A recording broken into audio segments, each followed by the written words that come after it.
Star, S of cups, high priestess and bottom में देखिए क्या कार्ड आया है, 9 ऑफ कप्स। ओके, काफी लोग मुझे अपने हायर सेल्फ से कनेक्ट होते हुए मुझे दिख रहे हैं यहाँ पे। मे बी आपका रिलेशन भगवान से बॉन्डिंग बहुत ही ज्यादा स्ट्रांग होने वाली है। भगवान पे आप ज्यादा बिलीव करते हैं, मतलब ऐसे पर्सन लग रहे हैं। अच्छी चीज है, मतलब आपके जो ड्रीम्स हैं, आपकी जो डिजायर्स हैं, वो सारी चीजें आपने भगवान पे छोड़ दी हैं कि वही कंप्लीट करेंगे। बस आप तो अपने एफर्ट्स लगाते जा रहे हैं सही डायरेक्शन में। मुझे लग रहा है कि आपने बहुत ही बड़े बड़े सपने देख के रखे हैं अपनी लाइफ में। मुझे ये करना है, वो करना है, ऐसी जॉब चाहिए, ऐसा बिजनेस चाहिए, इस टाइप का प्रॉफिट चाहिए। मतलब आपके ड्रीम्स, डिजायर्स की काफी लंबी लिस्ट है। इस स्टार कार्ड से मुझे समझ आ रहा है ना। बट अच्छी चीज है कि आपने एटलीस्ट सोचा। तो कई लोग तो अपना लिस्ट ही नहीं बना पाते कि उनको अपनी लाइफ में करना क्या है, बट आपका माइंड एकदम फोकस्ड है, आपको पता है कि क्या करना है। और आप अपनी लाइफ में कोई तो भी न्यू बिगनिंग का वेट कर रहे हैं। अपनी प्रोफेशनल लाइफ में, बिजनेस में आप इस वीक में कुछ प्रॉफिट देख सकते हैं या कुछ नए सिरे से स्टार्ट कर सकते हैं। ये भी आपको कुछ ऐसे आइडियाज आए हैं आपके माइंड में जो आपको ग्रोथ और प्रॉस्पेरिटी के साइड लेके जा रहे हैं। ठीक है, और मैं आपको स्टार्टिंग ऑफ द रीडिंग में बता ही चुकी हूँ कि आप जो भी काम करेंगे सबसे पहले भगवान को डेडिकेट करेंगे। फिर चाहे आप बिजनेस से रिलेटेड कोई डील करते हैं या अपने एजुकेशन से रिलेटेड आप पढ़ाई स्टार्ट करते हैं या कोई एग्जाम भी दे रहे हैं, तो सबसे पहले आप भगवान को डेडिकेट करेंगे। ये अच्छी चीज है। अब मैं आपकी पर्सनल लाइफ से रिलेटेड बताऊं तो इस वीक में आप काफी, मुझे पहले तो लग रहा है आपका नेचर ऐसा मुझे नजर आ रहा है कि बहुत ही इमोशनल काइंड के पर्सन, कि बहुत ही सीरियस ले लेना किसी भी चीज को। अगर आपके पार्टनर ने आपसे कोई छोटी सी भी बात बोल दी तो एकदम ही उसको ज्यादा सीरियस ले लेना, है ना। बट अब आपने अपना नेचर चेंज किया है। आप न्यू बिगनिंग तो चाहते हो, आप खुशियां तो चाहते हो, लेकिन आपका इंट्यूशन स्ट्रांग हुआ है। आपको पता है कि सारी चीजें सब्र से ही मिलती है। पेशेंस रखा जाए लाइफ में तभी सारी चीजें आपको मिलती हैं। आपकी लव लाइफ में इस वीक में कोई तो भी न्यू बिगनिंग हो सकती है या आपके पार्टनर से आप रिकनेक्ट हो सकते हैं। ट्विन फ्लेम एनर्जी भी यहाँ स्ट्रांग नजर आ रही है और आप दोनों का रिलेशन मुझे बहुत ज्यादा डिवाइनली गाइडेड लग रहा है। ठीक है, यूनिवर्स का इंटरवेंशन भी नजर आ रहा है। और मैं यहाँ हाई प्रीस्टेस कार्ड के साथ एक चीज बस बताना चाहूंगी, थोड़ी सी नेगेटिव एनर्जी है अगर आप दोनों के रिलेशन में, वो किसी थर्ड पर्सन के थ्रू क्रिएट की गई है। अगर आपका रिलेशन अगर कुछ नेगेटिव फेज में चल रहा है तो वो नेगेटिव फेज किसी और के द्वारा क्रिएट किया गया हुआ है या किसी थर्ड पर्सन के इंटरफेरेंस से आप दोनों के रिलेशन में कुछ नेगेटिविटी आ गई थी। लेकिन इस वीक में सारी नेगेटिविटी दूर होती हुई दिख रही है क्योंकि मिडिल ऑफ द रीडिंग आया है S of cups with 9 of cups. खुशियां, हैप्पीनेस, आपकी विश, आपकी डिजायर्स, आपकी न्यू बिगिनिंग आपका वेट कर रही है। तो आपको इस वीक में टेंशन नहीं लेना है, बस अपने एफर्ट्स सही डायरेक्शन में लगाइए, आगे बढ़ते रहिए, सारी चीजें भगवान पे छोड़ दीजिए। अब देखते हैं कि आपके पार्टनर किस एनर्जी में है इस वीक में। Empress, 7 of wands, king of wands and bottom में आया है क्वीन ऑफ पेंटिकल्स।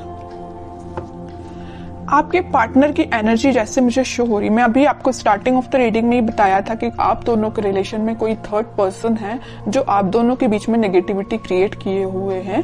तो वो आपके पार्टनर को अच्छे से पता है कि वो पर्सन कौन है जो उनके माइंड को डाइवर्ट करता है या आप दोनों के बीच में नेगेटिविटी लाने का काम कर रहा है। तो वो बहुत ज्यादा डिफेंसिव काइंड के हो गए, है ना। उन्हें स्ट्रॉन्ग बाउंड्रीज बना ली है कि किसी भी पर्सन को एंट्री नहीं देनी है।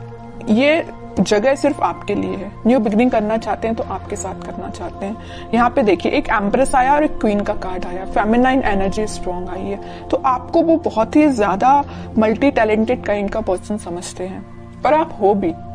ठीक है, मैं पहले बता चुकी हूँ कि आपका फोकस सिर्फ या मनी पे या लव लाइफ पे, मतलब दोनों पे ही फोकस है। बैलेंस्ड वे में अपनी लाइफ में आगे बढ़ रहे हो। यहाँ पे आप खुद पे भी ध्यान दे रहे हो, मटेरियलिस्टिक चीजों पे भी ध्यान दे रहे हो, लव लाइफ पे भी ध्यान दे रहे हो, तो यहाँ पेंटिकल पे भी ध्यान दे रहे हो। ठीक है, तो वो आपको बहुत ही ज्यादा इंटेलिजेंट काइंड का पर्सन समझते हैं। और उनको मैं बता चुकी हूँ, बहुत अच्छे से पता है कि कोई आप दोनों के बीच में मिसअंडरस्टैंडिंग्स क्रिएट कर रहा है, तो उस वजह से वो थोड़ा सा डिफेंसिव हो गए हैं और स्ट्रॉन्ग बाउंड्रीज उन्होंने बना ली है। और एक चीज आप यहाँ पे नोटिस करेंगे, यहाँ आया है क्वीन ऑफ पेंटिकल्स और यहाँ आया है किंग ऑफ वॉन्ड्स।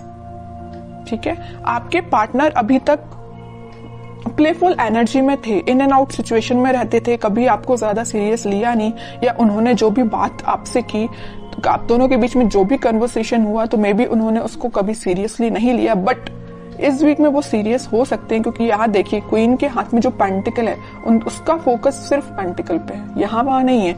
यहाँ किंग के हाथ में जो वॉन्ड्स है उसका फोकस तो वॉन्ड पे भी है, लेकिन बाकी सारी चीजों पे भी है। प्लेफुल एनर्जी है एकदम, है ना, फोकस्ड नहीं है ज्यादा।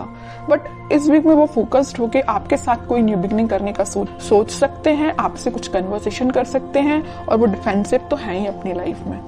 अब देखते हैं कि वो कोई एक्शन ले सकते हैं क्या। ये तो उनकी एनर्जी अपन को पता चल गई है, क्या वो आपके साइड कोई एक्शन ले सकते हैं इस वीक में। एक्शन की बात की नहीं कि 4 ऑफ पेंटिकल आ गया। मैं कह रही हूँ ना, वो आपको बहुत ही ज्यादा इस टाइप का पर्सन समझ रहे हैं कि बस आप उन पे फोकस करें, वो आप पे फोकस करें। वो उनको इस बात का डर है कहीं आपका फोकस कहीं और ना हो जाए, है ना, इस वजह से वो थोड़ा सा डिफेंसिव हो गए।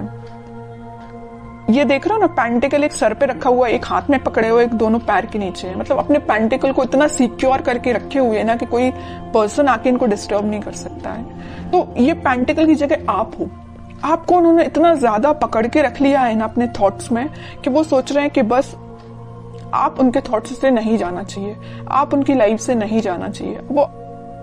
वो आपको ही रिटर्न चाहते हैं अपनी लाइफ में।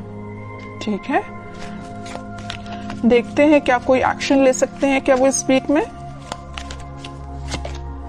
व्हील ऑफ फॉर्च्यून, थोड़ा सा पेशेंस रखना पड़ेगा आपको, मैनिफेस्ट करना पड़ेगी पॉजिटिव चीजें। थोड़ी सी मैं कह ही रही हूँ, पेशेंस रखना पड़ेगा। अगर सिचुएशन अभी स्टक चल रही है ना, तो वो डिवाइन टाइमिंग पे ही वर्क करेंगी। आप बस पॉजिटिव रहिए, मैनिफेस्ट करिए, प्रेयर्स कर सकते हैं। मैं बता चुकी हूँ स्टार्टिंग में कि कुछ लोग यहाँ पे बहुत ज्यादा भगवान से कनेक्टेड लग रहे हैं, तो लास्ट में यही कार्ड निकल के आया है कि आप अपना इंट्यूशन स्ट्रॉन्ग करिए, भगवान से कनेक्शन बनाइए। जितना आप उनसे कनेक्शन बनाएंगे, जितना आप मैनिफेस्ट करेंगे, उतनी डिवाइन टाइमिंग आपकी जल्दी आएगी।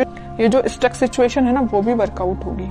ठीक है, क्योंकि मैं बताती हूँ हमेशा कि हैंग्ड मैन के पीछे सन है, खुशियां वापस से आएंगी आपकी लाइफ में। लेकिन आपको क्या करना पड़ेगा, थोड़ा पेशेंस रखना पड़ेगा, पॉजिटिव डायरेक्शन में आगे बढ़ते रहिए। और सबसे मेन चीज, यूनिवर्स पे ट्रस्ट करिए। ठीक है, वही आपकी डिवाइन टाइमिंग लेके आएंगे। अब देखते हैं कि आपको क्या गाइडेंस फॉलो करना है। आपके लिए सिंपल सा गाइडेंस यही आया है, जैसे कि आपके पार्टनर यहाँ डिफेंसिव बन गए हैं ना, नेगेटिव लोगों को एंट्री देना उन्होंने बंद कर दिया है, उनकी लाइफ में अगर कोई एंट्री लेगा तो सिर्फ आप ही हो। ऐसी आपकी जो रिस्पॉन्सिबिलिटीज हैं, आप उन पे ध्यान दीजिए, बजाय किसी थर्ड पर्सन के थॉट्स पे ध्यान देने के।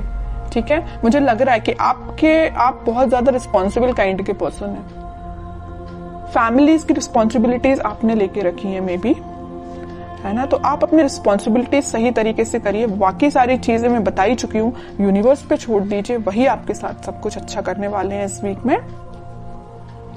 और अगर आपके माइंड में थोड़ी निगेटिविटी आती भी है तो मैं बोलूंगी उस निगेटिविटी को हटाइए,